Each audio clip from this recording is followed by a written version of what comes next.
আসসালামু আলাইকুম ওয়া রাহমাতুল্লাহি ওয়া বারাকাতুহু। সম্মানিত দর্শক, আজকের সম্পূর্ণ ভিডিওটি আপনারা দেখবেন।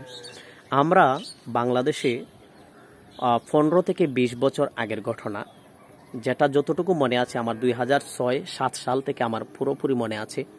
তখন সময় আমরা ওয়াজ শুনতে যাইতাম।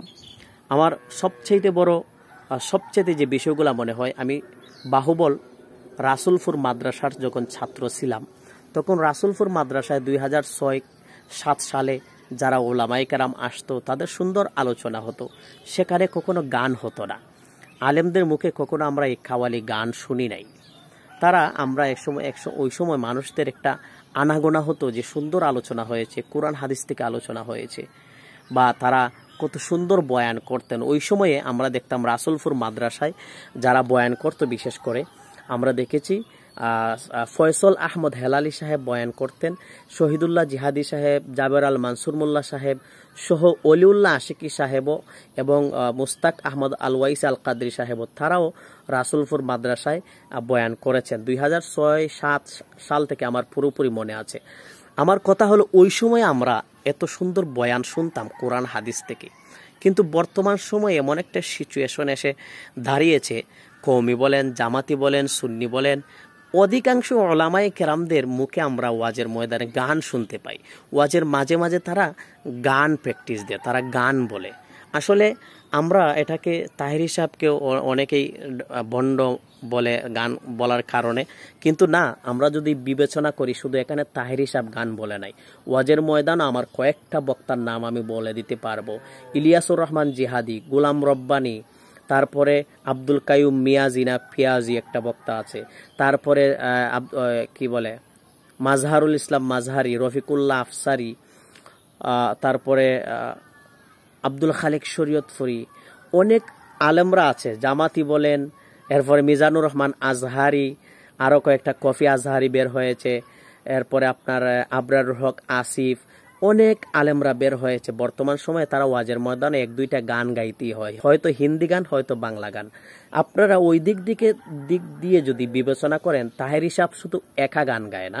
তাহেরি সাহেব যেমন ওয়াজের ময়দানে গান গায়, জামাতি, দেওবন্দি, আহলে হাদিস অনেক আলেমরাও আজকে ওয়াজের ময়দানে গান গায়। কিন্তু আমরা আজ থেকে 15-20 বছর আগে ওয়াজের ময়দানে এরকম গান শুনতাম না। সবচেয়ে বড় অনুতাপের বিষয় হলো, এখন গান গাইলেই মানুষরা অনেকেই বলে যে টান দিয়েছে, সুর দিয়েছে। কিন্তু আমরা 15-20 বছর আগে যখন রাসুলপুর মাদ্রাসা, আমরা দেখতাম হাজার হাজার মানুষ হয়তো ওয়াজ শোনার জন্য। বাহুবল যে মাদ্রাসার ছাত্র আমি ছিলাম, অনেক ওলামায়ে কেরাম সেখানে বয়ান করেছেন। তখন সময় তো আমরা কোনো ওলামায়ে কেরামদের মুখে গান শুনি নাই, যেই গান তো এখন বর্তমান সময়ে আলেমদের মুখে এরকম গান চলে এসেছে। আমার কথা থাকবে, সুন্নিদের অনেক বক্তারা গান গায়, জামাতিদেরও অনেক বক্তা গান গায়, এবং কওমিদেরও অনেক বক্তা ওয়াজের ময়দানে, ওয়াজের ফাঁকে ফাঁকে গান গায়। এগুলা ছেড়ে দেন, এগুলা ডিনাইট করে চলতে হবে। কোরআন হাদিসের বয়ান অবশ্যই আমাদের করার দরকার আছে। এই জন্য প্রিয় ভাইয়েরা আমার, এই দিকে যদি আপনারা বিবেচনা করেন, শুধু তাহেরি সাহেবকে দোষারোপ করলে হবে না। তাহেরি সাহেবের যেমন গান গায়, আপনি কওমিদের কাছে খুঁজেন, কওমিদের মধ্যেও বক্তা রয়েছে। ইলিয়াসুর রহমান জিহাদি সাহেব গান গায় না, গোলাম রব্বানী গান গায় না, মাজহারুল ইসলাম মাজহারি, রফিকুল্লাহ আফসারি গান গায় না। জামাতের দিক দিয়ে বিবেচনা করেন, মিজানুর রহমান আজহারি, এরপরে আবরারুল হক আসিফ, তারা হয়তো গান গায়। সম্মানিত দর্শক, এই জন্য আমার কথা হলো এটাই, আমরা যদি বিবেচনা করি, শুধু এক হাতে তালি বাজাতে চাই। দেশের কিছু মানুষ আছে শুধু তাহেরি সাহেবকে একদিকে টানে, যে তাহেরি সাহেব গান গায় না।